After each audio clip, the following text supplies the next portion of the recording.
السلام عليكم ورحمة الله تعالى وبركاته مشاهدينا الكرام. بمناسبة فصل الشتاء سنتعرف على طريقة تحضير شوربة العدس. نحتاج في المكونات إخواني أخواتي 2 كيسان ديال العدس، و3 بصلات حجم متوسط، وكذلك ملعقة كبيرة من المقدونس المفروم، و3 ملاعق كبيرة زيت نباتي، وملعقة صغيرة ديال الملح، وكذلك نحتاج الكمون هذا كذلك، والفلفل الأسود يعني الإبزار، وكذلك 9 أكواب من الماء. طريقة التحضير سهلة. كنشدو داك العدس داك العدس اللي شدينا 2 كيسان ديال العدس كنشدوهم، ولا على حسب الرغبة كل إنسان. كنغسلوه مزيان، حيدنا داك الأطربة على الأقل، بعدا نغسلوه 3 مرات أو 2 مرات حتى يصفى، حتى ما يبقاش فيه ما يبقاش فيه التراب.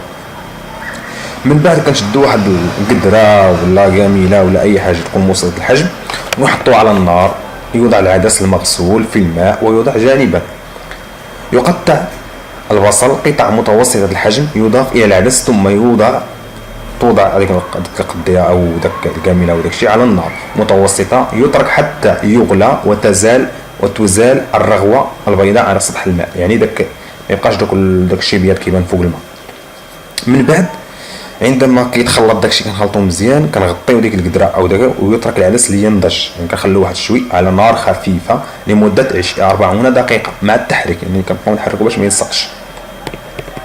من بعد كنضيفو الملح والكمون والفلفل، ويحرك كذلك جيدا، وكتحيدوه على النار، تحيدوه من فوق النار، ثم تسكب الشوربة في وعاء زجاجي مقاوم للحرارة، ويخلط بالخلاط اليدوي لمدة 5 دقائق حتى كيتهرس مزيان، كيولي كنقولوا الصيدة، يعني كيولي خلاص ميبقاش محبب تماما.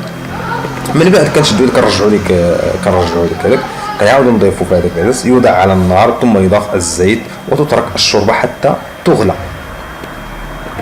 من بعد كنحيدو من فوق النار، وتسكب الشوربة العدس في وعاء، تزين بالمقدونس كما قلنا المفروم، وتقدم ساخنة وبالصحة والراحة. ودمتم في رعاية الله، وإلى اللقاء في فرصة قادمة إن شاء الله.